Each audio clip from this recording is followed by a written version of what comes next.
2/3 of people who go to sex clubs are not intending to interact with anybody but their partner. They're going there for the atmosphere. I found that out after looking more into you and a lot of what you're talking about.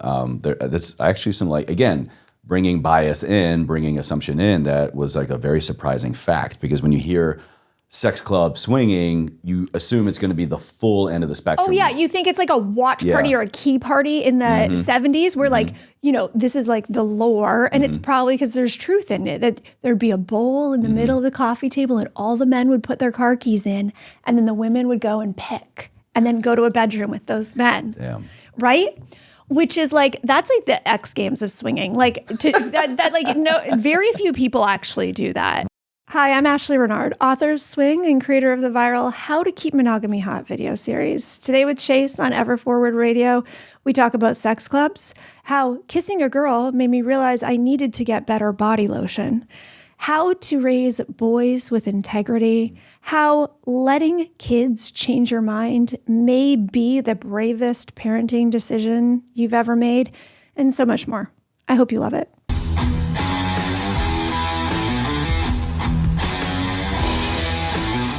So I started noticing, so on social media, I started getting these DMs from men who thought they were the only straight man following me. And they would say, I know that that's what they thought, because they would start it with, hey, I know this is weird, but I'm a straight guy who follows you. And it was weird that they put in straight. I don't know. I think that they just really thought I was talking to women. I was just talking. Like, I don't care what gender of person I'm talking to. Like, you know, I worked Sexual preference, gender. No. Like, anything. Yeah. I'm all about what makes us human, what makes us different, what makes us the same. Like, I'm more concerned with just like the human experience, and I'm super curious about that. So I just speak in general. And they would say, hey, I know this is kind of weird, but I'm a straight guy here following you, and I just love your content. And so I started posting that in my stories when I would get those DMs. Oh yeah. And I would like say, sharing the you know, message, and I always, and this is one of the ways I scale intimacy on social media, is that when I get a DM and I answer a question, I'm super responsive, super responsive, partially because it teaches me so much. When someone says, I love this, I say, tell me more about what resonated with you. Because I want to continue the conversation, because I want to deepen my understanding. It's kind of surprising to me that people like my sex advice. Yeah. It honestly is. I think it's really basic ass sex advice. I think I'm vanilla. I don't think I'm very kinky. I don't think my ideas are revolutionary, but the hunger for basic advice around intimacy and communication and cooperation and intimacy, because all anybody really wants is for their partner to want them. I mean, period. Yeah, and in the bedroom, there's such an opportunity there for the signals to be crossed, right? And for us not to have the vocabulary for how to talk about it. I mean, it's kind of good that we didn't see our parents talk about sex a whole lot, because I've had people say to me, my parents were super open about sex, and it was actually too much. Like, I don't need to know my dad's girlfriend's kinks. And I would agree, right? Like, does anybody want to know that? No. No. That'd be interesting. I don't know. If it is you, please write in. Let us. For scientific research purposes only. Yeah, we're not going to yuck your yum if you're like, I want to know what my parents are. Okay. Wait, yuck your yum? That's not mine, but that's amazing. That's like a saying for, and this is something that in. Like, I want to put you down for what you're into. Exactly. I love it. Isn't it? I don't want to yuck your yum. Yeah. Like this thing that you think is great, and you go, ew, yuck. You know, that's a real. Excuse me. That's a real buzzkill in the bedroom. Okay, but I started sharing these DMs on my stories with, you know, the photo cut off and anything, even if they said their wife's age or how many kids, I would just like, you know, blur Keeping it out. As generic as possible. Just generic. Yeah. And honestly, sometimes I share things that are so generic that people just put their own imprint on it. Like they assume what gender or whatever, and that's fine. Which is kind of good, right? It kind of takes a lot of like the natural bias and stuff out of it. Absolutely. Yeah. Or it strengthens it. It's both ways. So I kind of have to take a look at it. I would share these DMs from single men who thought they were the only one in my audience and say, hi, I receive these DMs a few times a week. I just want you to know, straight guys, like, yeah, you're not alone here. And then I would get, say, 4 more DMs right after I would post it and say, oh, good, because I thought I was the only one. Then now my audience, the people who have been around for a while, because I've been making this kind of content, about keeping monogamy hot for 2.5 years now. The people who are around know 90% now of my DMs are from men. Wow, really? My most engaged audience members are men. The people who are leaving the raving reviews are men. And the book Swing, the one that they're leaving the reviews for, it is my story about being miserably married to a man. How does your husband feel about all this? So he's incredibly rock solid. And also, I think that there's a part of him that doesn't understand the scope of what I'm doing. And that kind of goes both ways in our marriage. He has so much trust and faith in me. And I've always been someone who's very into her career. Like, from the time we met to 2019. And so we had 3 children during this time. I was away at skating competitions at rinks all around North America, 5 to 10 days a month for half the year. You guys had distance, you had trust, you had a lot of that built-in foundational. Trust, distance, time with our own friends. We've always had a lot of space, even though we've basically been dating since 2 minutes after we met. We had our first mortgage my wife together. And I, we call it day zero. We met. Tell me how you met. This is public, but I just, it's funny anytime I say this. My wife is the longest one-night stand I've ever had. I love it. We met, things happened, and we got married. Oh my gosh, I love it. And so literally ever since we met, we've been together. I love that so much. And can I tell you? Okay, so I wrote a book about my failed attempt at the swing lifestyle. I talk about sex like I talk about the weather. I've never had a one-night stand in my life. Really? Never. Which, to your credit, it's a surprise to me to hear that. I know people are always surprised. But why should it be? Well, really? I think that there's I immediately just came with let's talk about why. Let's talk about why, right? I think that people think if women like sex, I'm going to just put it on women now and then we can explore it around men. If women like sex, they must have been promiscuous at some point, okay? I was very interested in sex. I was the one who was always the protagonist in relationships. I was the one who was always like, could we try this? I've heard you before say you were always the gas pedal. I'm the gas pedal in life. Yeah. So that in the bedroom, that happened as well. I always thought, is this going to happen? And kind of orchestrated in some ways. And I say orchestrated, I was always very cognizant of consent, but I was really so excited to experience life in all the ways and experience being a grown-up in all the ways. And for me, sex was one of those things. And also, I know my body physically and sexually. So I was a figure skating competitor for decades and then a coach for 23 years, exercise physiology major. You and I have that. Exercise science, same thing, yeah. Exactly. So understanding my physicality was always I knew it like the back of my hand. So I knew what I wanted in the bedroom. You knew what you were physically capable of as well. I knew what I was physically capable of. Comfort. Exactly. I knew how to get there.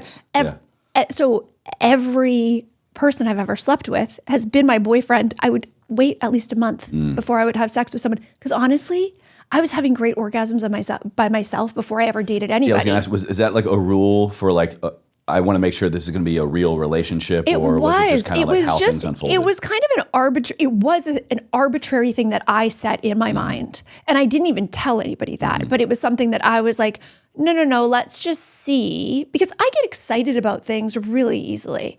Yeah, but I'm not impulsive. Yeah, and it kind of you can conflate the two. I can see that. Yeah, yeah. I mean, I'm excitable, but I'm not impulsive. Okay, you've got a zest.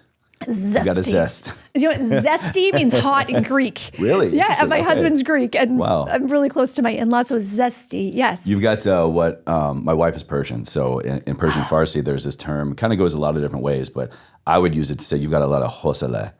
Ooh, I love it. Tell me more about that. You've got it's more than just desire. It's the energy, the oomph, the motivation, the gusto, the just innate, let's get up and go and kind of do this. You've got hosele. Absolutely. Have you ever done Clifton Strengths Profile? Now Discover Your Strengths? It's a long time ago. Okay, yeah, great... My last job, actually, yeah. Okay, so, and it's great for teams, it's great, but also in marriages and families. I look at my marriage, I look at my family like the most important startup that I have ever put my heart into. I want to know how we work together. I want to have cohesion. I want to lean on each other with our strengths. You know what I mean? Like lean on each other for our strengths. I want to have team meetings. I want to have accountability. Oh, absolutely. Chain of command. I do. And I want also, I'm with you. I want everyone in my family, those are my kids, to rise up as leaders. Listen, I had a time clock with most of the athletes and most of the kids I worked with. They were with me from the time they first walked in my rink till they graduated high school. So at the longest, it was like 12 years I would have a kid. But I would have some kids for 12 years. That's like a whole nother maternal figure. Well, it is. It was almost like, it's not like even being a school teacher because you're with the same kids every single year. It's almost like being another maternal figure or like, say, a nanny that's intricately involved in a family for like a decade sometimes. So as soon as I pushed out my children, the time clock started for my bandwidth of influence or my time of influence with them. So, and I think cooperation is one of the most incredible superpowers that we all have. And I think that we're all wired for cooperation. I mean, look at what has happened in humanity when one group cooperates with another, when one person cooperates with another. That's like the only way things get done. It is. And the way that we do that actually is by having an openness to having our minds being changed. And so I coached kids for a long time. That's so important. Okay, right? So I'll say that again. An openness to having your minds being changed. Okay. Teenage girls are my favorite demographic of humans. Said no one ever. Except me, right? That's the thing. Well, listen, I don't even have kids, and but also there are these stereotypes, there are these tropes around teenage girls, but you know, because of the sport I chose, that was my gang, you know? And what I had to do was figure out, okay, how do I work with what I've got here? As far as like the bravado, the stubbornness, the like insecurity, like the whole kit and caboodle of being I can't a teenager. Change any of that, but I can hold space and be a container and try to like soundboard, mirror, mentor. Yeah. Absolutely. Because here's the thing. In the Army, they break you down to build you up, right?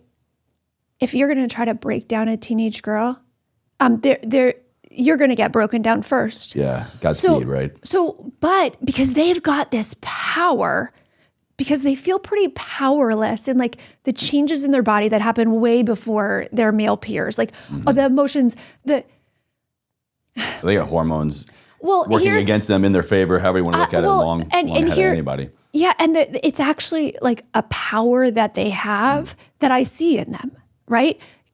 I had my period when I was 11 years old. Oh, wow. I look at my kids, my boys. I have a 15-year-old, a 13-year-old, and a 9-year-old. Which one did I meet?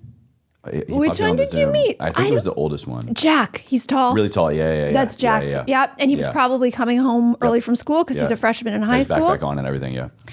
When I was explaining menstruation to them, because I explain everything all the time, and I said, oh yeah, and I was 11 when I got my first period.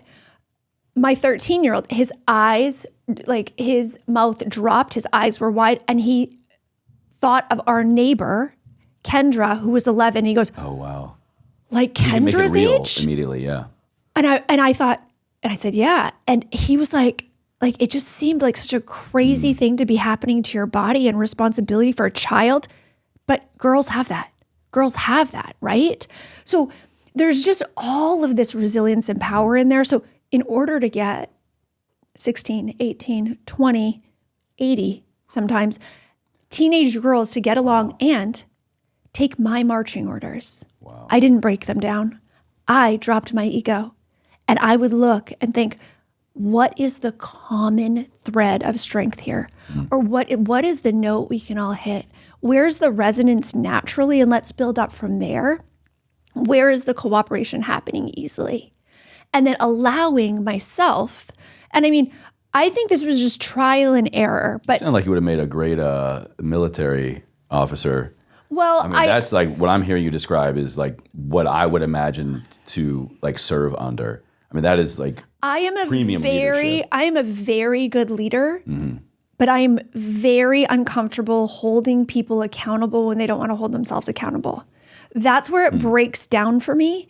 And that's probably been the biggest struggle in my marriage. Well, that's when you can lean on us, the NCOs, to do all the dirty work for you. The accountability. Right? Well, but that was my world. That's amazing. That's amazing. But my husband isn't that great at accountability either. And I think that's why we got ourselves into a position in our marriage where we ended up at swinger sex clubs, not thinking there was something wrong with our marriage, thinking our marriage was rock solid, like super big chip on our shoulders. Which I've got questions for that. Ask all the questions. This is what we're going to get into next. Yeah. We ended up there because we thought our marriage was rock solid. We thought our marriage was so rock solid and we were so good at parenting and like we had 3 kids at this point. We've been married 10 years. We'd never even had a fight. We were like booming in our businesses. Like I just tripled the size of my business. He was in the stock market. It was just, he was killing it. So you're like, we're untouchable. So was it that kind of like we felt astonishment untouchable. or like egotistical? No ego. We just busted our asses forever. Like we met when we were 21 and 22, first job out of college. We were the only 2 trainers hired at this little gym in New Jersey. And 11 months later, we had our first mortgage. Fast forward 10 years, we have 3 kids. We have 3 real estate properties, 0 mortgage on any of them. Wow. Like we were intensely responsible. Yeah. So people go, how could you do something so risky as go to sex clubs? No, we had such a chip on our shoulder. And listen, honestly, I think multiple mortgages is more risky than going to a sex party with your partner. I mean, consensually going in, I don't know. You know what? Everybody would say something different, I think. But that's for you, right? I mean, we had leveraged ourselves. Yeah. Well, we had leveraged ourselves and then, paid it back and then owned it. Do you know what I mean? And we just and I'm holding my hands like this because I think that we really looked around and we were like, check the box. We have great sex. Neither of us are jealous. This is the kind of thing that we could do for some excitement to let off some steam. And here's the thing. 2/3 of people who go to swinger sex clubs, and if any of your audience is curious, you probably have at least a handful of clubs in every city. Probably 1 or 2 of them are good. And if you go to it, it'll be packed. Hundreds of people every weekend. Any of my LA people, you don't have to go far. Oh, I mean, yeah, right? They're going to be great. I think they sublease next door, and I'm just kidding. Yeah, right? And 2/3 of people who go to sex clubs are not intending to interact with anybody but their partner. They're going there for the atmosphere. I found that out after looking more into you and a lot of what you're talking about. There's actually some again, bringing bias in, bringing assumption in, that was a very surprising fact, because when you hear sex club swinging, you assume it's going to be the full end of the spectrum. Oh yeah, you think it's like a watch party or a key party in the 70s where this is the lore, and it's probably because there's truth in it, that there'd be a bowl in the middle of the coffee table and all the men would put their car keys in and then the women would go and pick and then go to a bedroom with those men. Damn. Right? Which is that's the X Games of swinging. Very few people actually do that. Why? Is because that's so much is up to chance and risk and not really your say in picking what you do and comfort level. There's just not very much control in that, especially for the woman. And going into that lifestyle, I had read that women really sort of drove the direction. I would make that assumption as well. Yeah. They do, but it's not that it's a completely feminist environment. Who's dressed up in the tight little dresses and the high heel? It's the women, and the men put on a collared shirt or whatever. They're I'm gonna shave and manscape and I'm gonna show up, right? But the women are really the star of the show, and they're the ones who are more and also it's a bit heteronormative with there's not a lot of male to male contact, but women kissing on the dance floor. So it's not a completely really progressive space in a fully progressed way, but it's much more open than most people have experienced growing up, or what they've heard about sex, especially what they've heard about married sex. So I would say 1/3 of the people who are there are there at a sex club on a Friday or Saturday night because they want to interact with another couple in some way, whether just the wives are they're going to find someone that their wife can have a little experimentation, kissing another woman, or fondling, some manual play or something. Or They're going to actually do like a soft swap with the other couple where like... Okay, so what's a soft swap? Soft swap. Okay, so full swap is when there's actual... Partner exchanges partners. Partner exchanges partners. Usually that's in the same room even though. Okay. And like we're all here. We all got eyes on everybody. Exactly. Okay, yeah. Exactly. And then full swap separate room is like that X Games. That's like the watch party or the key party from the 70s. And that's just something that, I mean, usually takes people a long time to get to. We entered... It's literally another room of trust. Literally. Yeah. Trust, comfort, everything. Yeah. And safety. And then knowing that your partner is going to be able to enforce their own limits. Because when you go to separate rooms, there are probably still rules that like a couple has decided about. Like, I would assume. Okay, like and like so really specific. Like, I want your audience to know that nowhere is it like just green light on everything. Okay, like even if couples do full swap, there's situations where maybe you don't actually ejaculate in someone. Even if you're wearing a condom, you pull out because like if you were to get someone else pregnant, like right, like it takes responsible ejaculation to the next level, which I think is actually the level that I think everybody should start at. Like I have 3 boys. Start that reverse engineer. Yeah, right, yeah. I have 3 boys, and ever since I started talking to them about reproduction, I've said.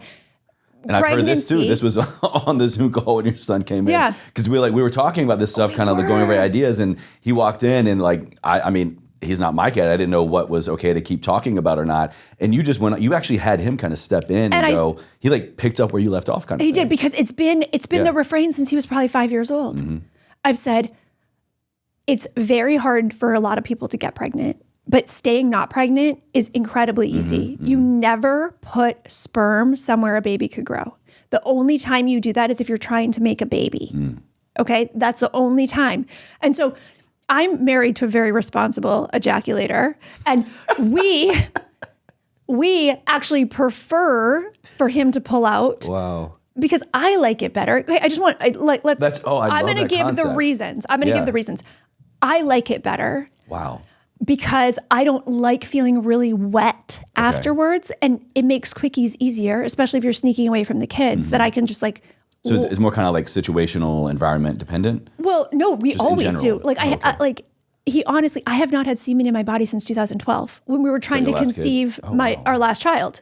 Like that, we literally do not do it. Also, it kind of stings me. Like it's not, I don't know, pH, and it doesn't even depend on what he eats. Like I experienced this back when I was younger, before I even met him. And I said, I actually just prefer you to pull out. And he said to me, oh, good. I think maybe one of the first times we ever had intercourse, he came inside me. And I was like, I actually prefer not. He's like, I do too, because he likes to control his ejaculation. He would rather pull out and finish on his own with his hand. Interesting. Because, listen. I've had past partners actually like literally get mad at me for pulling out. Oh, well, because here's the thing, it feels really good. The pulsation. Some partners, they're like that part really, really loves, and I'm interested to hear you kind of go the opposite, but I get it's totally fair and I get that sensation feeling. I know when he's close to pulling out because I can feel it. Right, you can feel the difference, the pulsation, knowing just your partner the hardness. Sexually, like you can kind of like you can really know. Well, and it feels when different. And where you are. Yeah. It feels different inside me. His penis feels different inside me in like the 5 seconds before he ejaculates. You know, but he likes to control his climax. I like to control my climax as much as possible. If we're using a toy, I use it. I hold it. Great. Both in control. Both getting what in you control want. Because then you can edge more. Like that's the thing. We're athletes, so we want like the PB every single time. Like I want to be breathless and sweaty and give him a high five. You guys are going for PRs every time in the bedroom. Every fucking time. Like if my pants are coming off, I'm having 3 orgasms, and at least one of them's got to be like, that's top 10. Wow. That's top 10. Wow. I mean, and this is one of the things, like I don't phone it in with sex. I don't phone it in because it's too important to me that we connect that way. Yeah. And it wasn't always like that. Like when I was postpartum, when we were exhausted, when we had kids who weren't sleeping, there were times that we went through the motions and like my mind would wander. No, why was that? Because you were just trying to like, we want to keep this up. We don't want to lose the habit, or right? Yeah, we would always. I'm doing it maybe for more of the partner than me. You know what? All the above. It was the only way I got connection from him for a really long time. So even if things weren't good outside the bedroom, even if we were totally like missing each other's signals and cues outside the bedroom, there are a couple things we've always been good at. We're good co-parents. Actually, there are 3. We make good financial decisions together, and we're good in the bedroom. And here's the thing. I've never had bad sex, Chase, because I know my body well enough that any partner I've had, I've been able, and I'm a coach, I'm a choreographer, I've been able to tell them up, like down, coaching. faster, slower, right? Well, and my husband says, he Form's says, a little bit off there, baby. I need to stabilize your core a little bit. Exact, a medial, lateral. I mean, he's an exercise physiology major too. Yeah. I'm like, just a little more lateral. The eccentric part of this wasn't really in it for me. The thrust was good. But Yeah.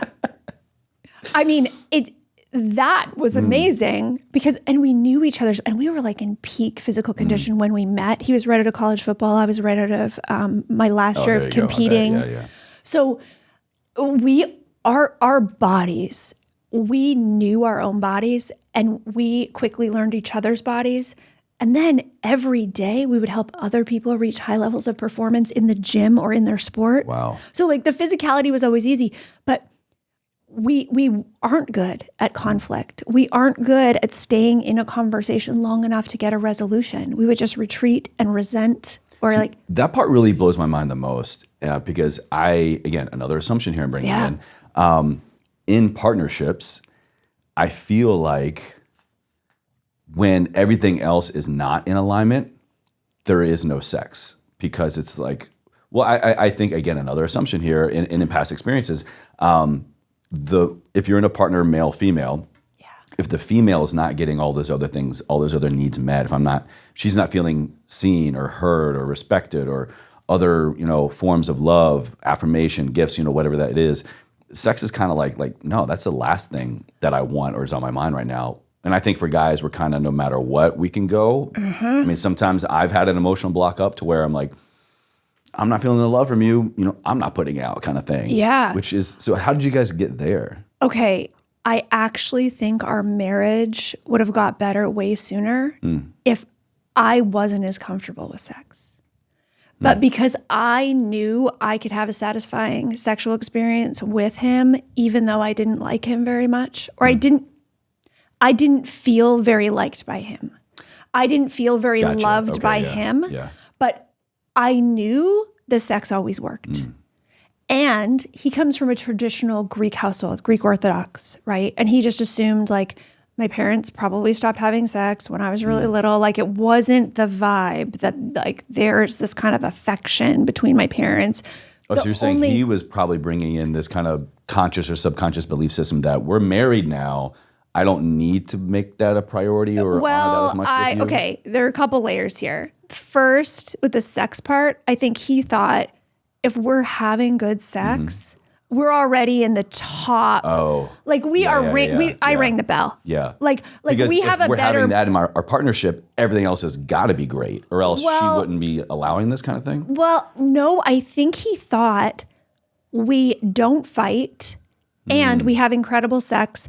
The things I was asking for, then he thought I was like asking for the cherry on top of the cherry on top of the cherry when I was asking for foundational things. But like I said, accountability, when I ask someone to do something and either they can't do it or they don't do it, I immediately think they're not capable or I shouldn't need that. I shouldn't have asked. So then I went and tripled the size of my business. I did this, I did that. I homeschooled, I homesteaded, I homebirthed, like highest level of difficulty in fucking everything.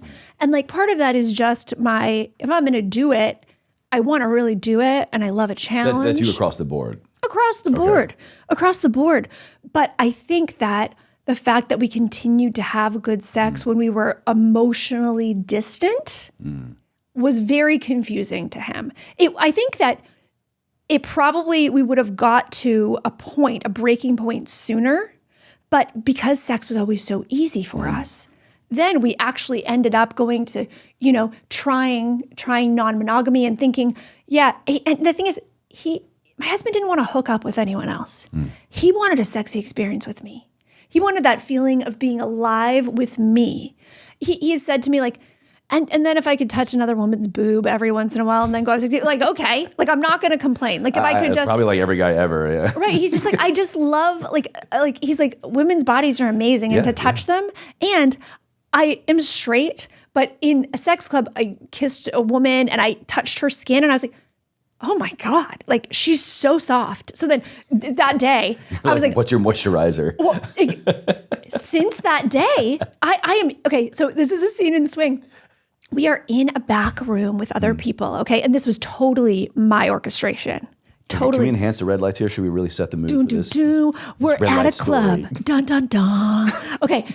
We haven't interacted. We haven't interacted with anyone else. We've been to clubs a couple times and it's like so exciting. And then we go and we have sex in a back room. And then all the way home, we can't keep our hands off each other. Like it was the most dangerous driving probably that we've done. Oh, you were driving? He's driving, but I have like my hands are, he has his hands here. Like I have always had, see, I love sex, but I'm very controlled. I've always had a no roadhead policy like my whole life. I'm like, that shit is dangerous. Like you can get a blowjob when we get home.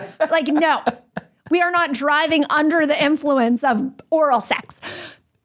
But then we leave everywhere, honey. Well, no, I was like, it's not about getting caught. It's about getting killed. I totally see. It's absolutely or running, like just, not an ideal driving scenario for safety. Well, and I just want you to put your head back, babe. Like I want you to, you know, it's different. It's like it's completely different. But after being at a club and it being so sexy, like I could not keep my hands off him, and he couldn't keep his hands off me. And we'd been married 10 years and we had 3 kids. Wow. Right. I'm like still at the point that's where hot. That's like it's exciting, incredible. amazing. Well, yeah. and to have that level of excitement in a marriage that spanned a decade already. And I mean, I hit 10 years with my wife in 2 months since we've met and been together. Since you met him, since you're this September will be 7 years married. So yeah, we're coming up on 10. So this is it's a one night stand that lasted a decade so far. Yeah. I love it so much. Yeah. I love it so much. In my defense, I love a quick condensed version of this. She technically like stalked me a little bit. She would like, I was baristaing. I was a coffee guy in undergrad, and she would come into this coffee house I was working and like literally stalked me for like 6-8 months.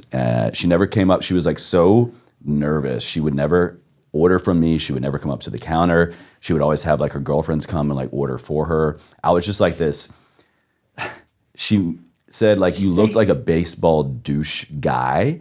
I was like, thanks. But she was like, no, like you were hot. And I just wanted to like admire you from afar. And then like a couple months went by, we had a different semester or something, and she wasn't there.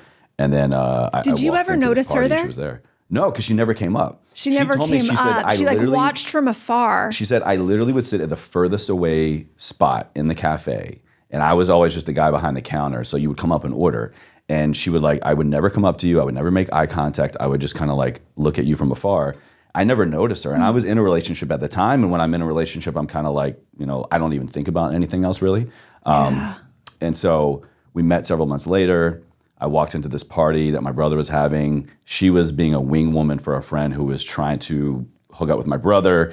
And then her friend turned around and she was like, oh, that's the guy, that's the coffee guy. So she kind of like had her eye on me. And then I didn't know at the time, I thought I was like swooping in on my brother to help the whole situation.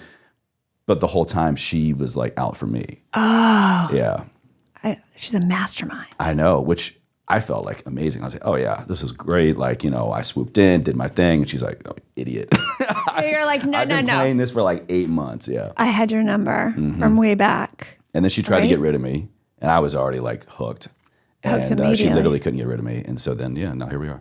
Yeah. What was it? Was it just getting too serious too soon? Is that why she wanted to get rid of you? No, like literally the next day, she was just like, all right, like just the like long drawn out, like see you later kind of thing. Like, what's going on? I was like, let's go to brunch. Let's hang out. Let's get all of our friends together again. And I just hung out at her place again the whole day. Oh, but she wasn't expecting that. You know, there was this allure. Okay, well, I tricked her into giving a massage, I think even. Yeah. Got it, but you were like, oh, no, I'm in. I was like, yeah, I'm staying. Yeah, this is great. And then she was like, oh, the hot coffee guy is sticky. Right? Yeah. Sticky. Yeah, she's like, she just thought you stick. The 10-year stick, right? So I don't know where we were I totally with the derailed your sex club. story. I know, but in a good way. About, like, how you all were getting so hot and intimate and excited after 10 years. So here's the thing. When you're married or together with your partner for a decade, it's very rare that sex is that heightened. Like in order to get a rush like that, like that's like night one stuff. Like you need to the first time you get intimate. Well, no, but Chase, you like need to like buy an incredible house or have a baby. Like you have to like sex doesn't do it anymore. Do you know what I'm saying?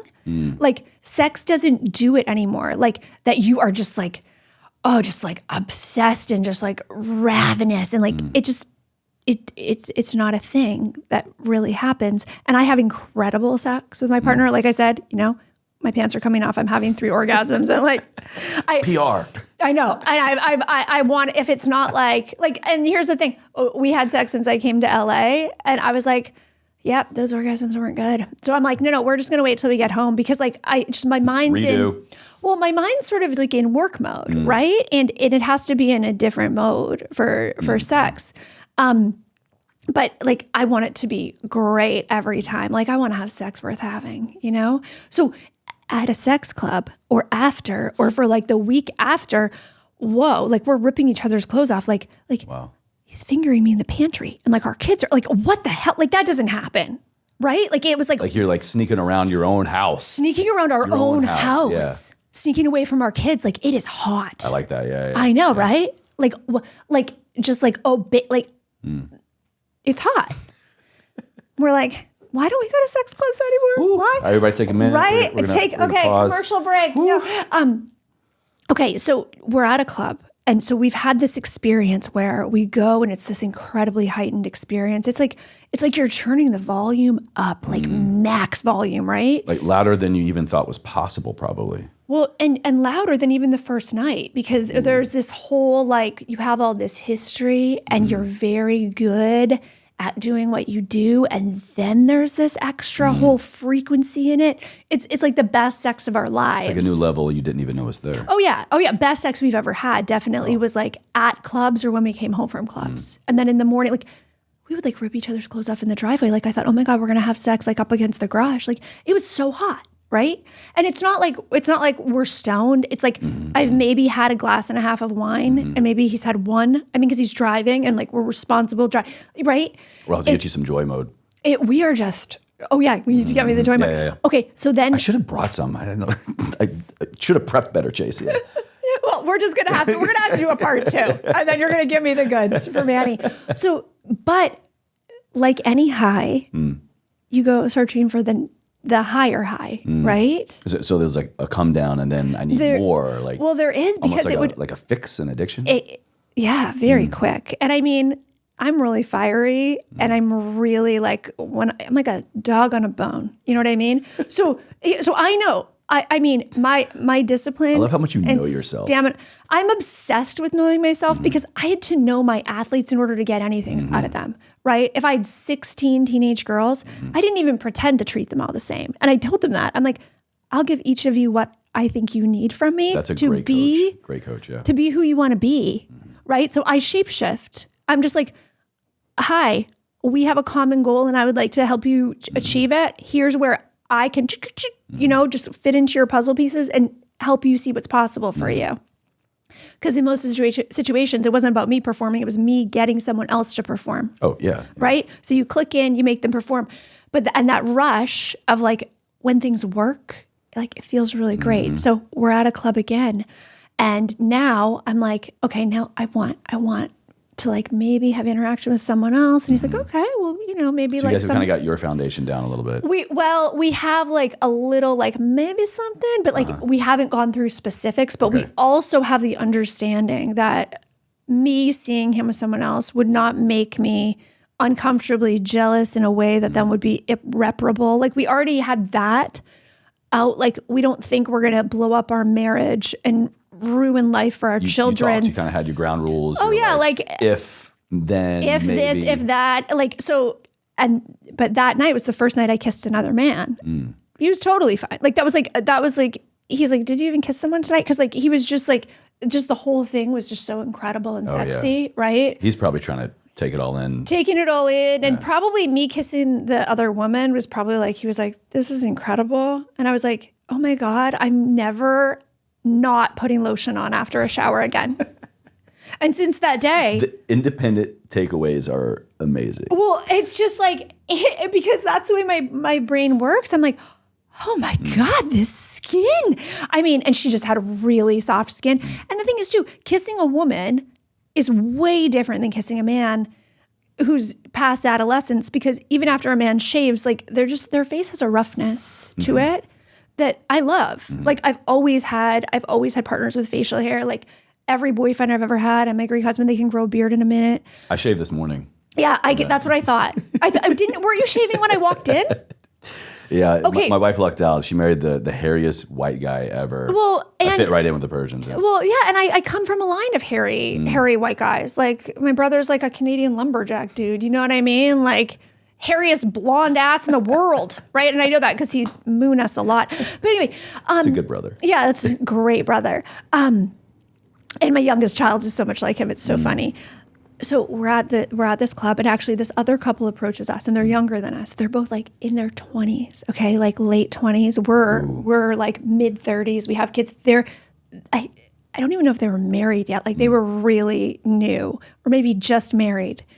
And they actually approached us and started talking to us. And I had noticed them earlier in the night because when we were just kind of walking around getting acclimated, of course, I'm thinking, okay, if someone, who would it be, right? And they were both taking little mental notes. Exactly. I'm like, yes, no, yes. You know what I mean? Like swipe right, left in my mind, right? All right. So then someone who I had swiped right in my mind, and I hadn't said anything to my husband, they approached us. Like, ooh, got a match. Well, so yeah, but you just start talking, and it's like really, really fun and casual. And it's like nobody is sexually creepy in a sex club. I need people to know that. Men all around the world, on the subway, in the supermarket, are way creepier than a man in a sex club. Like no man ever walked past me in a club and like put his hand on my back to pass me. No, contrary. Like if a man was to walk past a woman in a sex club, they would probably hold both drinks up here and be like, hey, excuse me, thanks. Totally clear, totally clear. Just really friendly, hi. And the eye contact, the like, hey man, like this, you don't really walk past someone in a sex club without making eye contact. It's like, everybody's here. We know what everybody's here for. So like, hi, you nod, you smile. So it's like, there's gotta be such a relief to get like all that bullshit out of the way of like, why are you here? Why am I here? Like small talk. Just kind of take this analogy into just everyday interactions with other people, but also other couples and, relationships and stuff. I feel like there's just so much of that it's like, can we just get to the point of why we're really here? Like not in a like skipping to the good part kind of thing, but just like integrity, and intention. It's actually integrity and intention, right? There's no pretense. It's like, we're here because we would love to have a great sexual experience. Awesome. So is everybody. And the thing is, we are here to have a great sexual experience. And even people who routinely hook up with other couples, they know it's not going to happen every single time they go to a club. So it's like, so much of the expectations are just like out the window. They're just out the window. Everybody can just be who they want to be. And for a woman who, I think the reason I chose synchronized skating, which is the most obscure discipline of figure skating, like it's the only one that doesn't go to the Olympics, right? It's the most expensive. It's the hardest. It's like the least well known. I like recruited for a sport no one knew existed for 2 decades. Jeez. Like I like a challenge. Well, it sounds very on brand with you. It's on brand. Before I knew I had a brand, I was like, why do I just go? But I like excitement and I like challenge, and I think a lot of us like that, and we do it in different ways. I'm not a fast driver. I don't bungee jump. Like the way that I test my limits is like intellectually, You can't knock you for that. So so going to a sex club was almost an intellectual challenge for the two of us. Like, what could we really handle, right?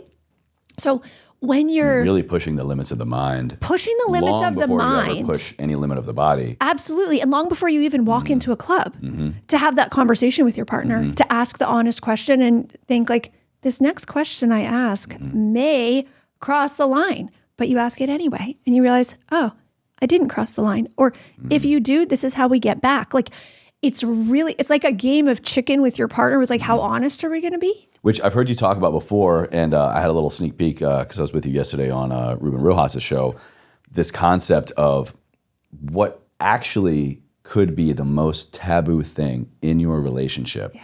And even the most taboo thing to get you to spice up your relationship, start having sex, enhance sexual experiences, is that level of honesty of just questioning things, not in a challenging manner, but just like really going, hey, this is who I am, where I am. This is my level of curiosity, openness, and honesty, and I want to put it out there with you. Like that, I think for so many people is way more taboo than ever stepping foot into maybe something like a sex club. And I would say it is challenging, but it's not in a way that's like oppositional. Right, yeah. Right? Like it's not like a fight challenge. Exactly. It's a growth opportunity. A growth opportunity challenge. Like what could we actually do?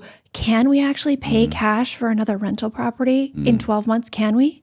Yeah, let's do it. Let's see if we can. You know what I mean? Like that's the way that he and I both like Which having look hard at financial conversations, I think is as hard, if I even said this earlier, if not even more sometimes, than having perceived hard sexual conversations with your partner, which, why is that, you know? Well, you know what? The deeper that I go into my curiosity about, the deeper I go into my quest to have a fucking incredible marriage, like an epic marriage, listen, some of us have strained relationships with our parents. Some of us don't love our jobs or our supervisors at work. Some of us have strained relationships with our kids or our siblings. Your marriage should be epic. Like that's the hill I will die on. Like it should be epic. That's really the only thing in life you chose. Well, maybe have an arranged marriage or something. But for most of us, we chose. Most of us, we chose it. And so at one point or several points over weeks or months or years, we thought, this is my person. This is the person that's going to make life better. Like life is going to be better for me and for them if we are together. Then let's make it happen. Because my wife actually came on the show a while ago and we had a whole topic around this of how choosing your partner, choosing your spouse is the most important decision you will ever make in your life. Absolutely. And so many people, when they feel dissatisfied 2 years in, 7 years in, 10 years in, think, I chose wrong. And I say no. I say no because I had athletes who hated each other and I taught them how to cooperate. They didn't choose each other. They chose me as a coach. And I said, you're going to be on the same team together and you're going to be beside each other. And I'm going to show you how to make it work. I'm going to show you why you are going to rely on that person in ways that you never thought you would make yourself vulnerable enough to rely on another person with. That you are going to show up in your strengths for that person you hate because it is your job. See, in synchronized skating, maybe this is part of it. There are no stars. You have to look the same. It's a collective. It's a collective. Yeah. So if I shine brighter than my teammate, defeats the whole point. Defeats the whole point. Your literal job is to make your teammates look and feel as good as possible. And they're doing that for you. Same thing in the military. I mean, we're not synchronized. Actually, yes, you are. In a way, like, I mean, there's all so of our many maneuvers, like we similarities. know the tactics, we know the maneuvers, we know what needs to be done, how it needs to be executed. But in order for that to happen, like, I have to make sure I'm looking out for the guy, the girl to my left, to my right, everybody else, and everybody else is doing the same thing. Especially active duty, especially deployment. Like what? Like you're keeping your teammates alive. And how you say alive is keep the other person alive. Exactly. And I mean, you had enemy fire, but every one of my athletes had blades on their feet. And some of them were only 6 years old. That's how I got this scar, actually. My very first time ice skating. Oh my gosh. Are you serious? Yeah. Sorry to interrupt, but like on your face. I literally, my sister and I, she was a great ice skater. She was like egging me on. I like ate shit on the ice and like I literally slid the whole straightaway, cut open my eye in the corner of my eye right here.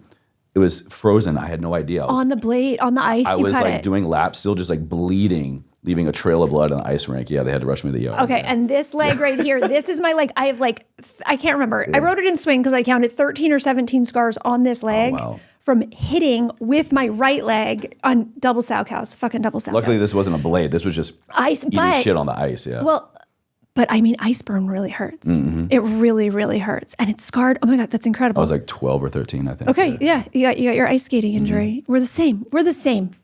Yeah. But this idea of, what were we just talking about, Chase? Because when you were like... Looking out for the collective. Okay. Yeah.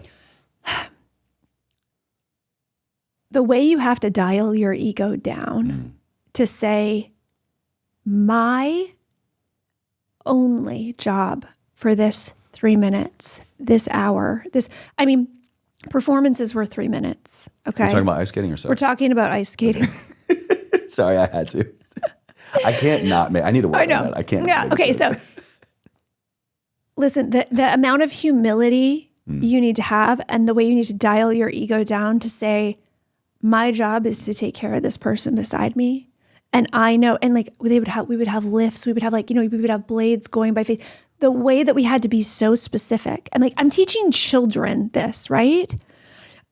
Spirals where like a blade will come right up by your face, but you know that your teammate's going to put their leg up and then they're going to feel your body against their leg before their leg gets high enough to your face so they know it's in the clear. Like, I would teach 6-year-olds this. So, and you had to stay safe. Otherwise, like, you're bleeding. And I mean, this is something that skaters learn really young. You may have a blade hit your pants or hit your tights, and the tights may not be ripped. But that doesn't tell you what's going on underneath. Human flesh is way more tender than any material man-made. So what I would do after I would nick my leg with my blade is I would pluck my tights and let them go back, and then I would count to 3 and see if any blood formed, if any blood was there. And if not, then I would just go set up for another jump. And if it did, then I would go into the locker room and I had a whole system where I would just like strip down my practice dress and pull my tights and my dress right down, and they would like flopped out at my skates, and I would just reach into my locker and be like, hey, 1, 2, 3, how many Band-Aids do I need? What an amazing lesson right here. I'm sure you were aware of as the coach, but like as the children are learning to just like take into every situation in life of shit hits the fan, something happens. I don't need to immediately react and possibly overreact, but if I can just bring a level of awareness to what just happened, what is happening, what needs to happen next. Yeah. That's why. Absolutely. I mean, well, because we had mini crises every day, right? Like when we had some big crises, like a lot of head injuries, a lot of there are a lot of things in sports and kids. I think sports are going to really be changed though, because like we're realizing those little brains really need a bit more protection. And it's not just a helmet. It's like, we got to reduce the number of impacts like we just do, right? It's not that it's like their body can't take that impact. It's not just the head. So, I mean, there's work being done, but I had a very real situation where I'm teaching these kids to cooperate, and like we're in the elements, right? It might be freezing. Some of the rinks we practiced in were natural ice rinks. Like literally it's like -20 or -30 in the rink, right? And I'm saying Celsius, but did you know -40 Celsius and Fahrenheit are the same? It's the point where they're the same degree? They're the same. -40 equals, and then Fahrenheit dips lower. So -45 Celsius might be like -50 something Fahrenheit. I think that's where like the multiverse actually happens. It's a synchronicity. It's where, like a glitch in the matrix. I think so. So I like going in there, and then you breathe in through your nose and all your nose hairs freeze up, and you get a brain freeze just through breathing, oxygen. And then, you're it's like a portal. You're in a different, you jump timelines. You jump timelines right there. So, so I'm doing this artistic sport that like a lot of people, like that was one of the shittiest things that I would say in my house growing up that was left unchecked was my brothers, both younger than me, saying my sport wasn't a sport. Okay. We're super shitty. Sounds like a brother. So, it sounds like a shitty ass human, actually. Okay. Yeah. Right? Okay. Yeah. Because it actually sounds like a shitty ass human. Because you have your sport that you're doing, and then your sisters have the sport that they're doing that actually takes like 5 times as much time as yours. But that one's not a sport. While also literally freezing your ass off. Yeah. Well, they played hockey, so it was Okay. There we go. But we have goals. We have fuck off. Okay, but let's just say you said it's like a brother, right? Yeah. And my listen, this is something from working with teenagers that like I got I got paid to tell other people's kids what to do for a decade before I had my own, which was super convenient because I got to be really clear on like, wait, how do I facilitate cooperation with kids, and where are my limits, and what do I allow things to be said by children and go unchecked? And I want to live my life with integrity. And I didn't have that wording when I was like 16 years old and started my first synchronized skating team in a nearby town and had like a whole skating club I was running there, right? Like that's when I started at my first position as a director and head coach when I was 16. I just knew that I wanted everybody to know the rules for how we're treating each other. So when someone would say something, right, I would be like, wait a minute, let's pause for a second. Let's just examine that. So you said this. So we're saying that's true, or it's okay to say that or assume that, right? And just like, is that okay? Do we all feel like, right? Just like, I like pulling ideas bring awareness apart. back into the moment. Exactly. I like just pulling ideas apart and going, wait a minute, what's really here? Like what is really felt or meant by that? So I'm raising boys to be fucking awesome humans. Like as much as I can, right? So like young boys, I'll say this real quickly. We need more women from a place of love to put more men in their place. To put men in their place and show them where their place is. I think putting a man in his place. Or just date a Persian woman. They'll do that for you too. Well, yes, but here's the thing. I put my husband in his place all the time. And I say, your place is at the grown-ups table with me. This is where you are. This is how I put my husband in his place. I go, wait a minute. We're not jiving here. Like that did not really feel good. That didn't feel like integrity to me. Can we redo that? And it's like, I ask for redos all the time. That's the thing. I mean, that's love. That's growth. That's growth. And I mean, that's skating. Like I fell way more times than I landed. Like if you look at my skates, I still have my skates from the time I was 14.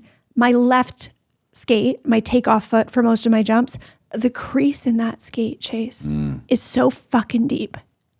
And the crease in my right, so shallow. Wow.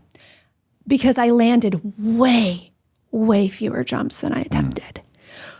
So listen, we don't have to get it right. Like who's going to get it right the first time? And this is something that I've had to break down in my life because there were places where I understood it would take me practice. But there are a lot of places that if I don't hit it at the park the first time, I feel like a failure. And so I bring that to my kids and share that with them too, so they can understand, listen, none of us need to be perfect. If I call you out on something that you did that does not seem like it's in alignment with your best self, then we get to try again. Hey, can you try saying that to me again? I'll just say to my kids, pause. And I love that. I'm gonna take that and co-sign on that. I love that parenting tactic. I think it takes a lot of pressure off of like being a parent and feeling the pressure to like, I need to know what to say, how to say it, the right thing, how to correct kids, and like be a parent so that they don't turn out the way that I did. You know, I'm never going to repeat the mistakes of my parents, kind of thing. Like just that level. I'm hearing this kind of through line in a lot of stuff you talk about. For yourself and for the people around you, you introduce a pause. You introduce a moment for awareness to just like actually look at what is going on. Yeah. And you're giving people a second chance. You're giving yourself a second chance, really. A second chance and a fucking millionth chance. And that's the thing that like the swing is a story of me rehabbing my shabby marriage, because when we took it to the limit, I realized, oh shit, like we do not have the infrastructure for this. Like we thought we had a Ferrari and we have a fucking go-kart. Like we have been so blind to the actual communication level. Like we were probably communicating on the level of like 12-year-olds when it came to really important things. Money was easy for us to communicate because we're like, let's be responsible. Okay. I mean, there were things that were so easy and we just put that on a pedestal, that on a shelf. Like those were the most important things. But the day to day, am I feeling seen? Am I feeling heard? Am I feeling valued? That was hard for us because we didn't have models around us for that. So we just put that under the rug. Like that's not really that important, right? And then we get ourselves into situations where it's really testing what we're made of. And we realize, oh shit, we are actually, if you ask me what's keeping me in this relationship, I would say only my kids. And I like not having to worry about a mortgage. And so to be that honest with my husband and be like, I don't feel loved by you at all. Because I mean, it took a while to get there. Like we had a lot of very sexual experiences on the way there. But the real taboo in swing is like, am I actually going to be honest with myself? And that is one of the scariest things in the world because, Chase, I was afraid. And I think so many people can resonate with this, that we think if we look down deep, we're going to see something that we wish we would have never seen. We're going to see the thing that we are certain makes us unlovable. Oh, that's I believe, what is it, waiting us at the end of that tunnel, regardless of the thing that we're here to work on. It could be our sex life. It could be our job. It could be, listening to a podcast, self-help. I mean, I think ultimately, whatever path we embark upon to get to this idea or belief of a better self or building a better self or getting home, our true inner self, getting back there. I mean, I think all roads intersect at that, what you're talking about. They do. And you can go to it. It's so many different ways, right? Like I could have eat, pray, love. I could have my husband's incredible. I could have actually said, listen, I need a month off from being a mom and a wife. And I need to go figure my shit out. And he would have been like, babe, I just hope you come home to me. Because that's all he really wants is for us to be together. But the way he acts that out in daily life doesn't always give me that message. Like quite often it doesn't. Still. Okay. Our defaults for communicating set us like this. They still do. So we have to recalibrate to make sure we're going side by side again. That's so honest, and I hope the listener really hears that. That is such an honest part of a relationship. Yeah. It's this facade that I even have fallen victim to in the past in relationships, or even being single and dating or whatever. And even in parts of my marriage now, being with my wife, my partner for 10 years, you think when you figure your shit out, you think when you get better in your relationship, oh, we've been going apart. We corrected, we did some stuff. Now we're going to be back together forever. But maybe, but at the core, never. No. I'm going to be me. She's going to be her. It's this constant need to autocorrect, recorrect. And it will only work if you have that commitment to what you're talking about here and now. To I only want us to be together. But also the commitment to the thing that you said very in the beginning of I want to basically be open to the fact, I want to welcome being proven wrong.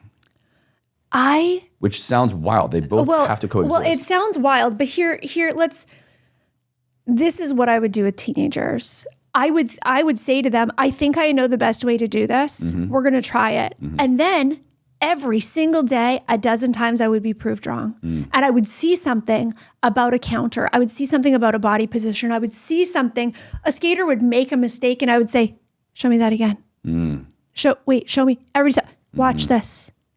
Okay, I want to be clear. You did actually the opposite of what I asked you to do, but everybody do that now. Yeah. Okay. And so my skaters fucking loved me because they knew I was just there for them to get better, right? I was there for them to get better. Say that again, but for our partners. Yeah.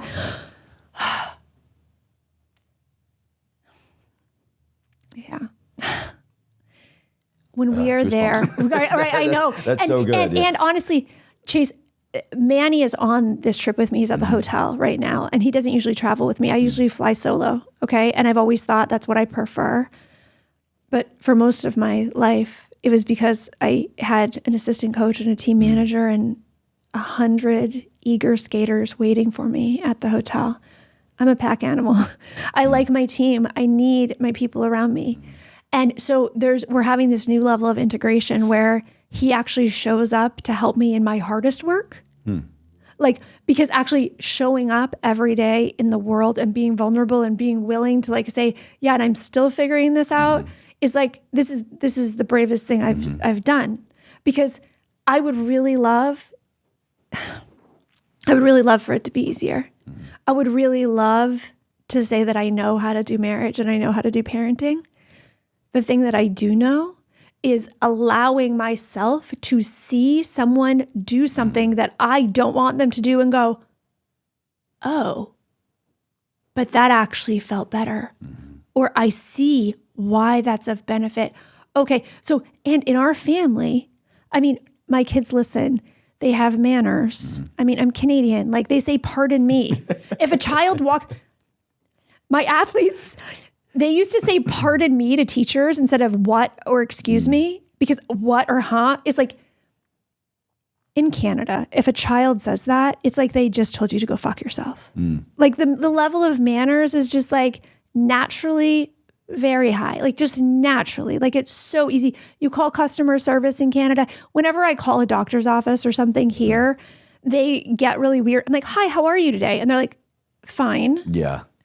Question, what do you want? What do you want? Oh my God, she's going to try to sell me something. No, I actually want to buy from you. Oh, why were you so nice?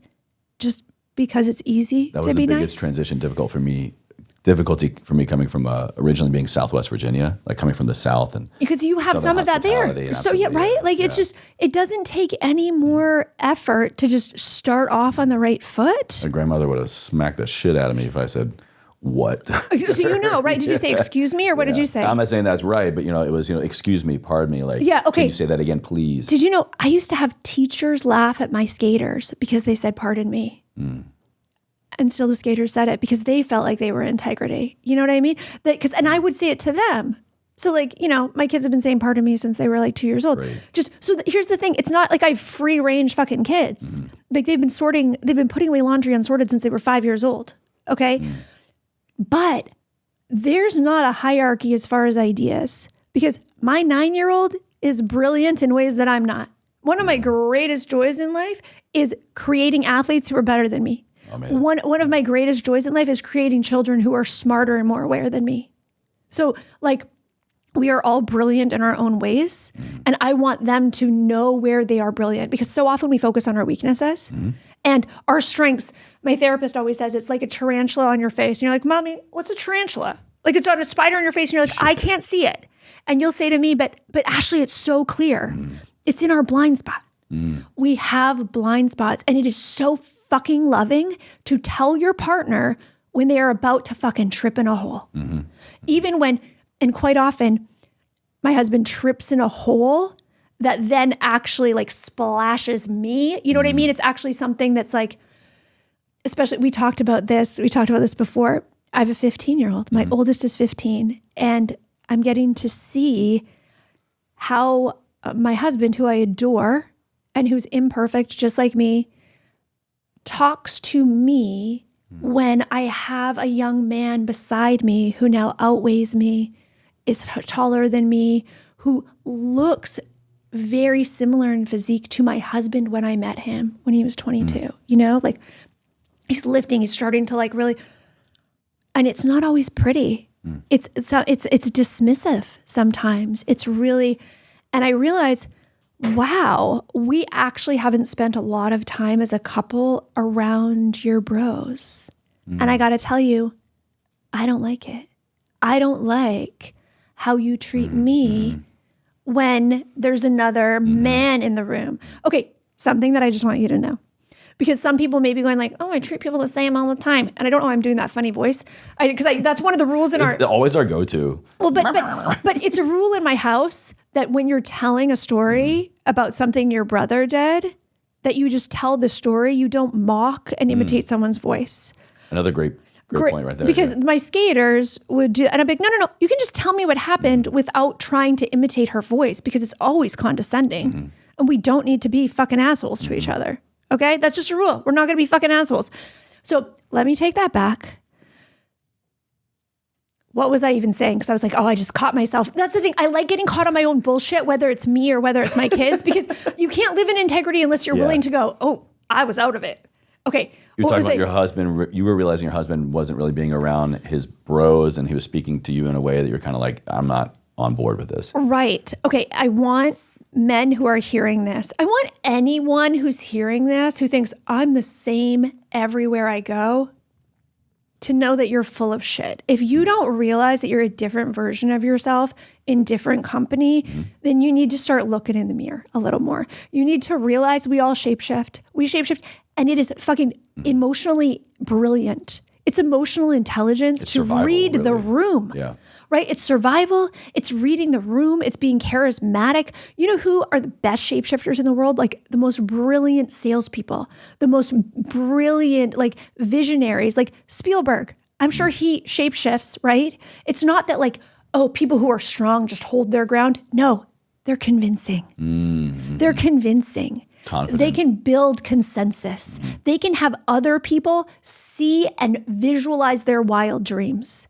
So it's not that Spielberg, right, for example, because we're here in Hollywood, has the best ideas. No, he lets other people see it. They saw E.T. They saw that bike in front of the moon, and they were like, oh, okay, yeah. I think so. Yeah. Open my, yeah, right? Everybody wants to be inspired. Everybody wants to see something that they didn't before. They want to broaden their perspective, okay? So allowing the people you love to broaden your perspective for you is one of the most loving things you can do. Love that, yeah. Who else are you going to let broaden your, and that's the thing. My husband's more willing to let one of his trader stock bro friends broaden his perspective, especially when we're buying a new house. And we are not doing it the way that my husband wanted to, because like every step along the way, I was like, stop, we're going to actually make this decision in integrity and we're going to walk side by side. And I want to consider this. And he had some resistance, right? And I was like, no, we're going to like hash this out. And then if we do it the way that you think, amazing. But we need to have like, we're not moving forward until we're both a full yes, like a full yes. Okay. Because we've done the step forward with a little taste of resentment before. Yeah. Okay. But back to I don't treat people differently. Okay. There's this study that's been done. It's been replicated. If a man is eating pizza by himself, he eats like, say, how many pieces of pizza would you normally? I eat a large pizza every week. Okay. The whole pizza. Yeah. All right. No shame. Okay, so in this laboratory study, men who were eating pizza alone in a room would eat X number of pieces of pizza. If there was another man in the room, I bet they would go more, right? 50% more pizza. Wow. 50% more pizza. Wow, I believe it.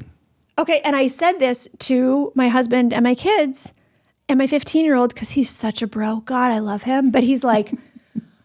Oh, God, like, I mean, like, he's like half Zach Morris, half Alex Keaton. Do you know what I mean? Those references. Alex Keaton is like the Michael J. Fox character on, I think it was Family Ties or Growing Pains. Which one was it? Super conservative. Like, he was like in this progressive family, and he was like born a Republican or something. He was definitely like know super. Zach Morris, but okay, so. But he's like savvy, like Zach Morris, kind of like a little bit zany in his ideas, but he's always thinking, right? And I'm like, you know what? It also turns out for him to be like kind of lazy. And I say, okay, you are an efficiency expert. Like you cut corners that like I didn't even know existed. And someday you are going to be so valuable to the companies you consult for. And you're going to say, hey, Google, hey, Amazon, actually, we could save this percentage by just going from A to Z. You actually don't need to do these steps. And I'll show you why. Now, sometimes the kid miscalculates, like with his homework. So, and I'm a perfectionist, but I actually had to make his grades none of my business. And a couple guidance counselors disagreed.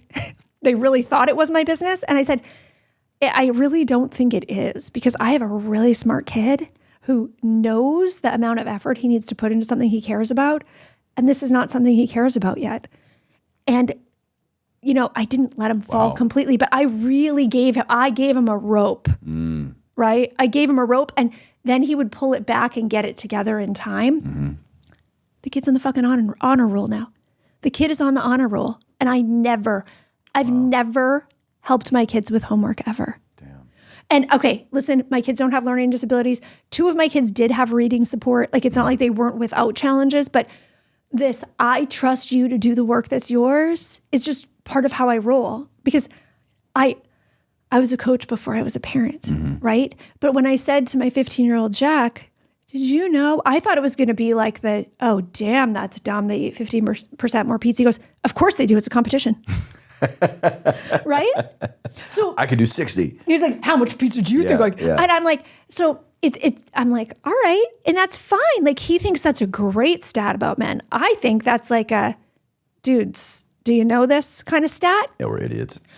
Well, but he is an idiot and he kind of loves it. And there's part of it that's genius. There's part of it, like, just like the upper crust of his idiocy is genius.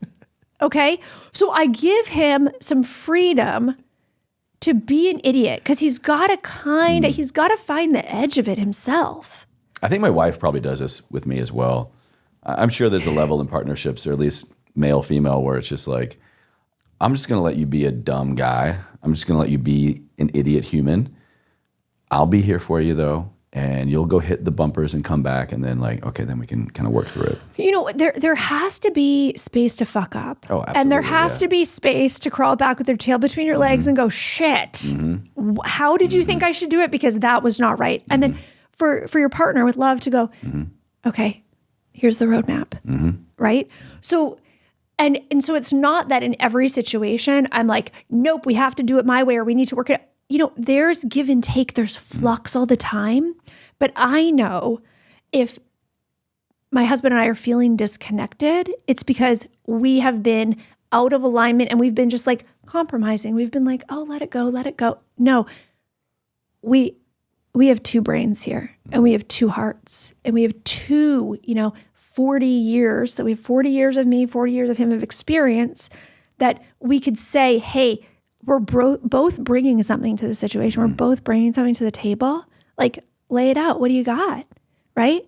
And allowing our kids to change our family rules by making a good case, because what it means to me when my kids do chores joyfully, it doesn't land the same with them. I feel very respected. I feel like they love me.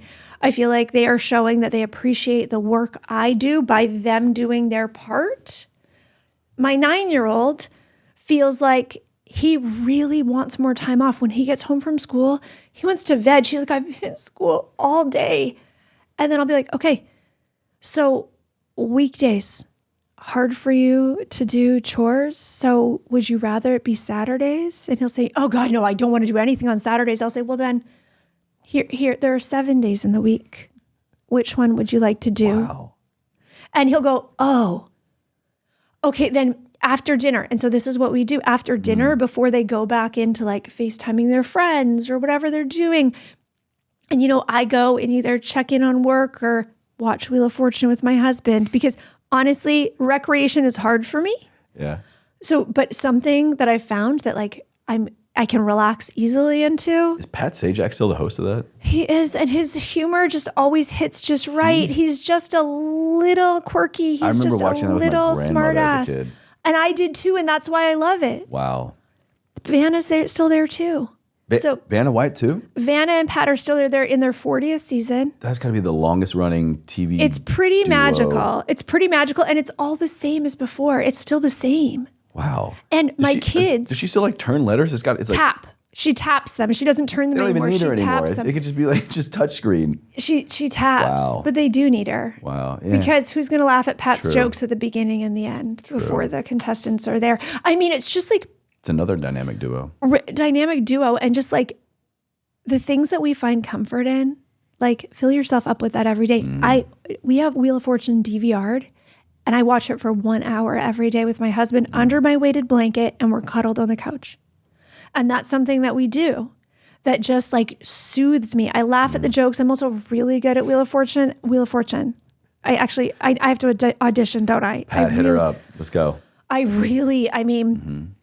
But now my kids can play too. Like they'll sit there and sometimes Luke, my 13-year-old, he's so smart. Oh my God, we'll get it before I do. You know what I mean? It's like, oh my God, you got it. And it's like, whoever gets it, you're just so happy. Like you have someone that smart in your house. I made you. Well, no. You're smart because of me. Well, no, but the thing is, but you could do that. Yeah. You could do that. But I rather think like, wow, I've created a container in which my brilliant child can grow. Brilliant, It's like you change the size of a container and a plant's gonna like grow or not. Like, right? Goldfish, same thing. Oh, goldfish. That's even better than a plant, right? I mean, that's the thing that that's what I did as an athlete. That's what I did as a coach, is try to create a container within which we can all become our best selves. So to do that in a marriage and a family, like, oh my God, why would I want to phone it in? Why would I want to go through the motions? My oldest, he is going to be driving in August. My oldest is going to be driving. Wow. Like, and I feel so confident. Like, Chase, after I had kids, I definitely had postpartum depression and anxiety that wasn't treated. And I actually went on Lexapro in 2020, January, right before pandemic, like actually very good timing, because I've had anxiety and depression probably since I was 11 years old. Didn't grow up in a family that had any tolerance for even physical sickness. So that was like, it was something that was like off the table to get help with, right? Like, it's a family joke. When I went to the doctor for my anxiety, like I was having trouble like getting a good breath. And the doctor, in his like, a lot of Canadian doctors are from South Africa. So in his South African accent, he's like, "Are you a happy girl? Are you a nervous child?" And my mom just like, question to be asked by your doctor. Because he could tell like, you're fucking anxious. And I'm sitting there with my mom, and she like pulled me out and like laughed all the way home. And it was like the joke that she would repeat to people.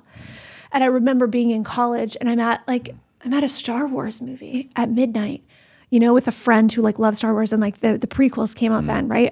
I graduated high school in 98.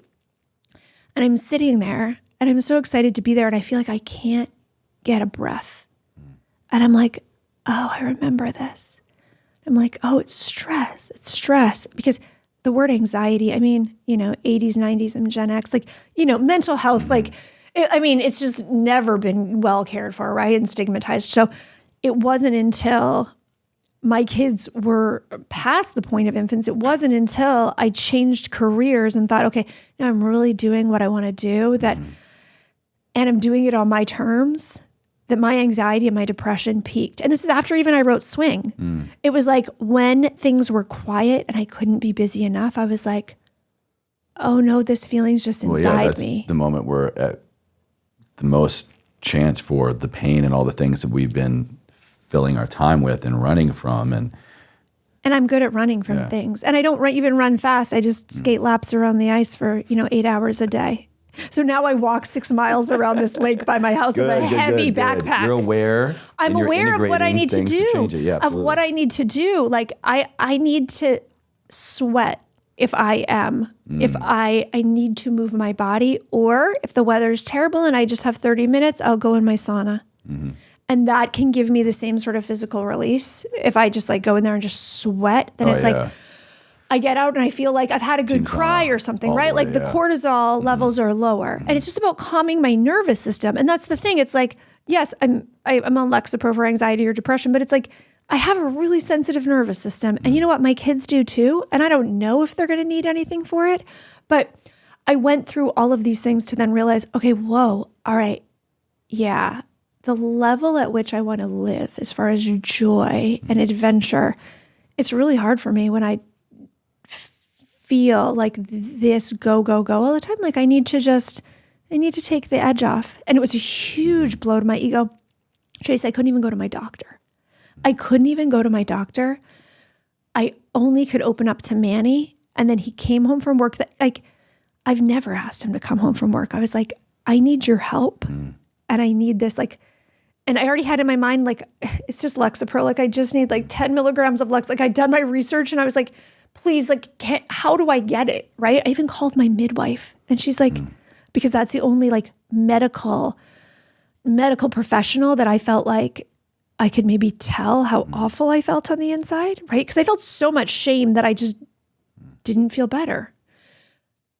Manny found me like a telehealth app where I can just chat with a doctor about my symptoms and get a prescription. Like that's, and so for me talking about this like publicly now, like I just feel this is like almost 3 years now. Does it right? feel surreal? Or you're like who was that woman? Well, I know who she was. She was the me that I lived. She was the me who lived under the fears that I policed myself with my whole life. Right. And it was like, boogeyman, that's not real.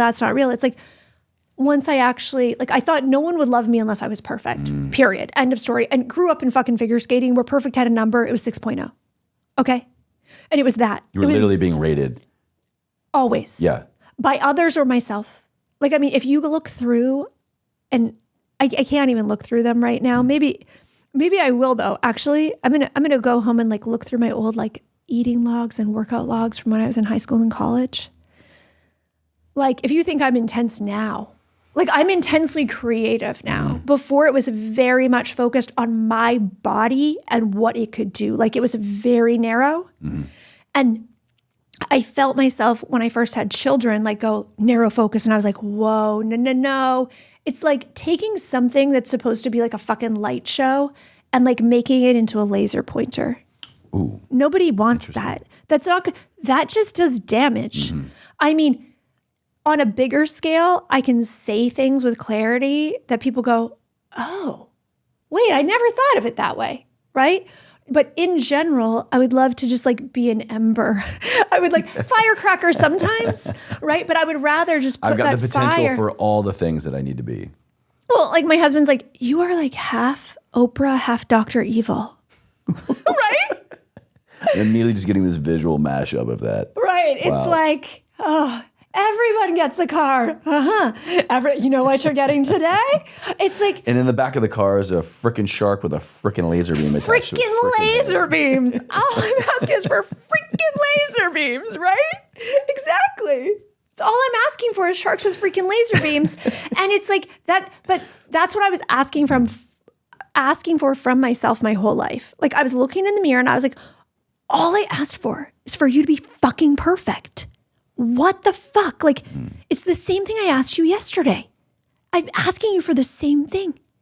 And really, what I thought made me a good person was the stuff that made me inhuman. Like anything I thought was like, ooh, that's something I have to push away. Who hasn't been there? Who can't relate to that? Yeah. And it was like, I thought they were my immature parts when I was a kid. So I was like really eager to grow up very fast. And I want to just tell people this, and I know like, you know, going into marriage and parenthood journey, I want you to know this, like the things we celebrate our kids for, we need to broaden that a bit because it's very easy for a child to imprint really quickly. X, Y, Z Like, is what I only do. This equals love. Listen, or recognition or even acknowledgement. Only these things make me okay. So for me, I talked this was always the story. Like I walked when I was 8 months old, full sentences by the time I was 18 months, reading by the time I was 4. So like my intelligence was always something that was praised, but the way I used it, like I was put on display, like Ashleigh, tell them such and such. So that's one of the things that I don't do with my kids. I have a few videos of them like singing cute Halloween songs when they were a kid, but putting my kid on display to impress other adults is not my fucking jam. It is not my fucking jam. My kid is not here to inflate my heart when people go, what an amazing kid. Like to me, tell him specifically what you think is amazing about him. And if you don't know, I'll give you a list. Yeah. I'll give you a list of things that are inherently amazing about him that have nothing to do with me. Nothing. Things that he's good at that I'm not. That I'm not. I had nothing to do with that.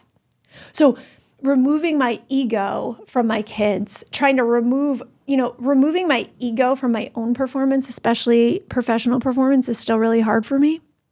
Because I think if I just love people enough and care, and if I really synthesize this information, like I get hundreds of DMs a day, right? And a lot of people are hurting when they DM me or confused or like, they're like, last stop before Divorceville here. Like, what do you got for me? Yeah, I need a Hail Mary in my relationship Hail now. Mary. Yeah. That's what it is. It's Hail Marys is a lot of times when people come to me. Desperation. Desperation. Making a choice in your relationship but also for your own life out of desperation. Do we really think that's going to give us the result we want? Right. Do we really think that's going to land us where we want to be or give us any kind of traction for this idea of the future self, the future relationship that we really want? Absolutely. And it's this constant push-pull. What do I want? What's okay to ask for? I think that's more it, especially in relationships. Yes. It's less of, maybe I'm just speaking from experience, it's less of what do I want, but what am I allowed to ask for? Exactly. What is safe to say out loud that I might be thinking or feeling that I really want to say out loud, that I really want to explore? Okay, so here's the interesting thing that my parents had trouble with money. Like they were in their bank overdraft till I went to college. Like they couldn't get to zero. Okay. So for years I would open a menu and then like look and be like that. And then I would look, oh God, how is that going to make my dad feel if I order that? Oh, yeah. Right. Okay. So with my kids, and because we've both worked, we've made smart financial decisions, and also like, the timing of my husband getting into the stock market and like things, I mean, we're really fucking privileged. Okay. We're really fucking privileged. But I noticed that coming up with my kids, like my 9-year-old, when he makes his Amazon wish list, he's turning 10 in March. He's like, I didn't put anything on there that's very expensive. And I'm like, you can ask for the fucking moon. You can ask for the fucking moon. And if I can't get it for you, I'm going to show you the path that maybe you can get it. You can ask for whatever you want. Asking for something doesn't have to put someone else in a shitty situation for not being able to give it to you. Making this financial correlation to just something as simple as like a gift list, a wish list, to what we were talking about in the beginning of your sexual life. Right. Like how many of us are probably having light bulbs go off right now like I am? That's root origin shit. It is. It's I come from that same background as well. Right. And it's hard, and it's something that I prided myself in. And Manny, his parents, I'm probably going to cry about this. My father-in-law, okay, because I think about how I grew up, right? I had 2 jobs by the time I was 11. Like, I bought my own skates when I was 14, like saved up this $600 fucking dollars to buy them. Wow. Like I bought my own bed when I was a teenager because I was like, I want like a day bed. And they're like, well, you're going to have to, right? Like the financial self-sufficiency, and like even I've made my own doctor's appointments since I was 14. Like my parents never looked at my college application. And here's the thing that I was like, I was proud of all of that. And my parents were proud of it. And I like, okay, but the way that... Who wouldn't be, by the way? Well, thank you. But I worked for this. Then I started off thinking that I wanted to parent my kids to be that independent. And sometimes kids should just be kids. I didn't have that for myself, but I got to really, and listen, chicken or the egg, like I came out of the womb with like fucking something to prove, I thought, right? So like, was it that my parents pushed me, or that they held one carrot in front of me and then I fucking dangled the rest, and they were like, she just does her thing. I don't know. Who knows? It doesn't even matter. What I want to make clear to my kids is I love you the way that you are. And like any chips that are on my shoulder, any blind spots, like I'm addicted to finding them, because every time I do and I go, wow, I was really fucking wrong about that, freedom. It is like walls drop down and it's like a portal opens and I see opportunities I never saw, because the standards I hold myself to are higher than what I would hold anybody else to. But something that I think a lot of us who have grown up with, financial hardship and like without the silver spoon, right? Which is most of us. Really, and my husband was like that too. We really held on to our blue collar upbringing in a way that I think has become a blind spot for our kids. Like we think the struggle is what made us great people. And when our kids don't have a financial struggle, then we think, oh, well, then we should make this hard for them. You know what? Being human is hard enough. You don't need to like set up an obstacle course for your kids. Like Earth will do that for them. Yeah, just exist and be present long enough, and right, it'll fucking come. And listen, life is supposed to get better and better and better and easier for each generation. And like we have more physical comforts, but we actually have more mental health issues. Maybe, well, do we or do we not? I'm not really sure, but this is the story. More aware of them now. Where you are now actually is kind of like the realization that life does get better. To timing wise, it actually works perfectly for like the last question I ask everybody. Okay, amazing.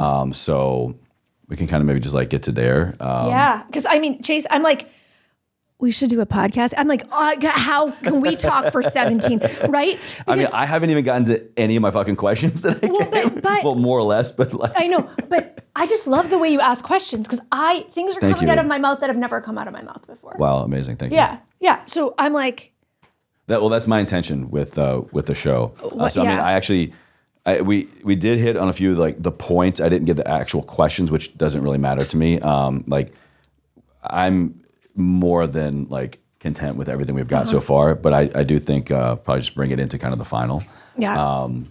But you know, sidebar. I mean, kind of like literally everything you're describing now about the financial aspect and what you want to ask for and like how it's going to be received and all of that definitely has a huge play in for me, relationships, sexual life. I mean, literally the deciding factor for me to join the military wasn't because like my dad did it, my uncle did it, like literally every generation like back to the Civil War, there's been a tuning in the military. Yeah. What did it for me was when my father was like, Chase, if you want to go to college, or if you want to join the military, great, we'll figure it out. If you want to go to college, I'll figure it out. There was no college fund. There was nothing. And I immediately, and there was no pressure. I love and will always say my father, God bless his soul, like there was no pressure for any choice. All he ever wanted from me was to act out of integrity and to love the life that I'm building, be considerate of others, but like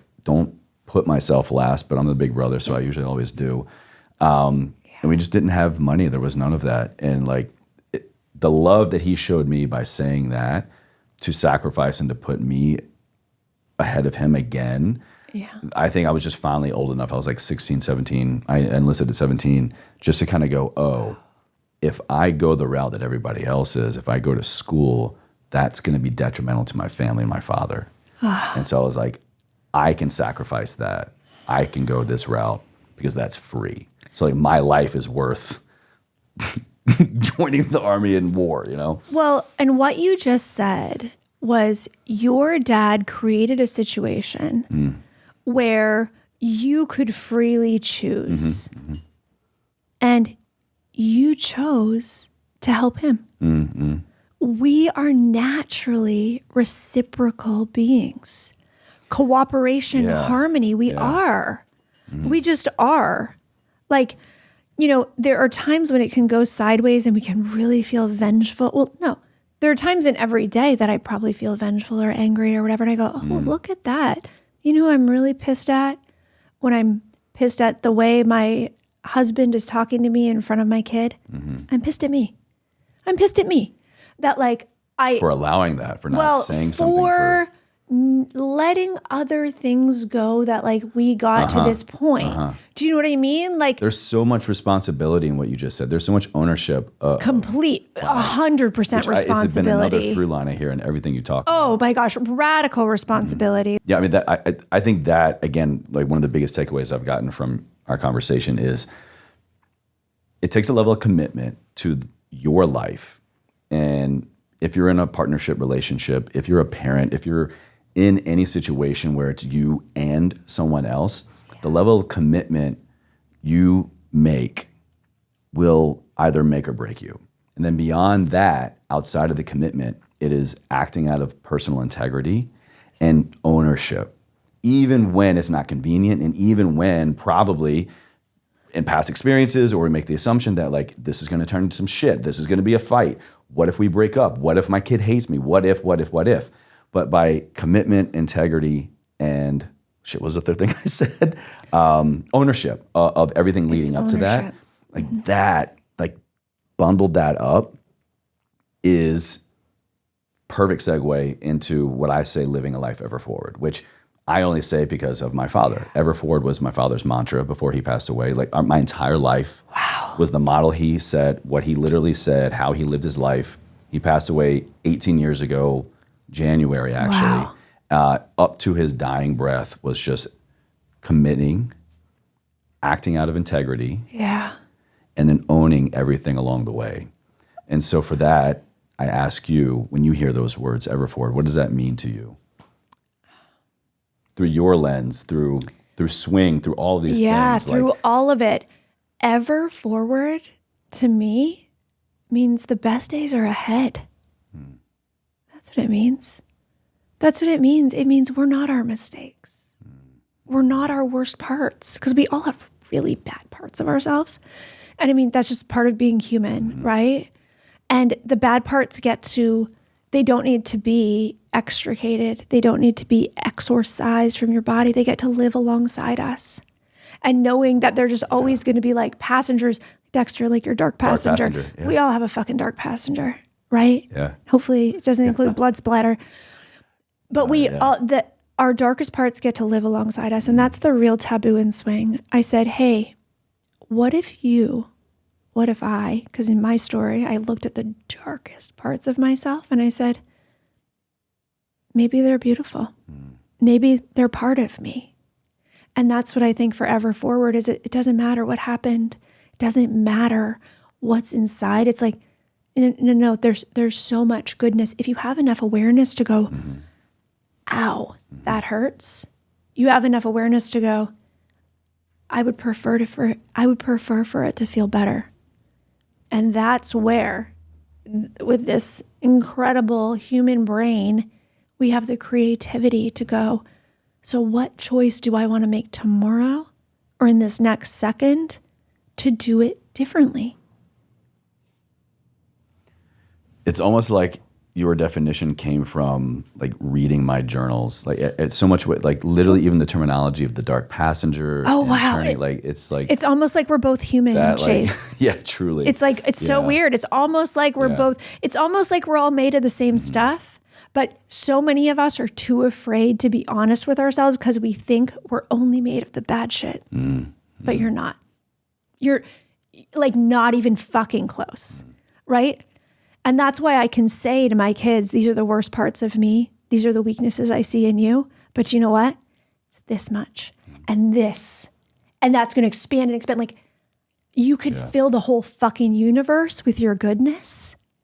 But I want you to know like where your weak spots are so that you don't mistake that for the biggest part of you. Hell yeah. Well, Ashleigh, I have to wrap us up, unfortunately. I feel like this was 5 minutes. This has been so enjoyable for me and different for me and different for my audience, but yet so familiar. Yeah. There's not really a lot of difference there, I think, in a lot of things to bring awareness into our life that we want to change. It's the differences, but it's really when we get down to the bare bones, we realize how similar we are. And the differences just seem greater because we probably aren't acting out of integrity. We probably aren't taking ownership. We probably aren't being just honest enough with ourselves first to really see where we have so many similarities. And I would add on to that, in synchronized skating, the only way I could get 16 teenage girls to look exactly the same was for them to understand and for me to understand how fundamentally different they were and why that was an asset. So our differences are what make us move forward in life. It's the friction, it's the rub, it's the bumping up against the thing that's not your preference. Then you go, well, what do I want? Right? Because we got to ask ourselves, like, if not that, then what? Then what? Right. What's the yes? What's the yes if that's the no? Because when you hit a no, quite often you're like, it's a no, it's a rope. No, we all want to get to the yes. We all want to get to and there that. is a yes. Always. Yeah. If you don't find it, then you're not being creative enough. Or you need to just pause and not move forward. And that's a thing in marriage and family. Like, wait till it's a full yes for both of you. Stay in it until it's a yes. All right, you're coming back again soon. Can't wait. You got to do this again. I'll have everything down in the show notes for everybody where they can connect with you, the book. But like right now, where's the spot you're hanging out the most online? Where can they go? Instagram. Instagram's my favorite place. Instagram stories, because I want people to understand, your audience. Anybody who's has a message they want to get out into the world. Instagram stories is the only place on earth where we can post something publicly And no one in the world has any idea how many other people see it. Mm-hmm. They can't see the comments. They can't see the reactions. They get to consume content in stories and go, how do I feel about that? It's a good reminder. It is. There's a level of intimacy and integrity that I think super special, that like it really connects people. It really connects people. So yeah, come say hi. Come send me a DM. Tell me you heard me on Ever And it's okay Forward. if you're a straight guy. You're gonna be in good company. Yeah. You're gonna be in good company because that's where all the straight dudes are hanging out. They listen to Joe Rogan and then they're in Ashleigh Renard stories on Instagram. Honestly. Oh, they probably. Hopefully, they listen to Ever Forward. They are. Hopefully, they listen to Ever Forward even more. But you're more than welcome in my DMs too. I mean, the level to which I interact with people every day also just amazes me. And again, that's a great reminder of just really probably something I know, but I don't like top of mind know, and like how intimate and how safe and how just like really a container it is, because the level to which that I share things there is for me, but it's for everybody, but it's for me and just one other person. And me and that one other person is how we connect and how we talk, and like how I grow and how they grow and how all of this grows. It's mutually necessary. Yeah, you can't love a crowd. You can only love a person. Yeah. Yeah. Ashleigh, thank you so much. Thanks, Chase.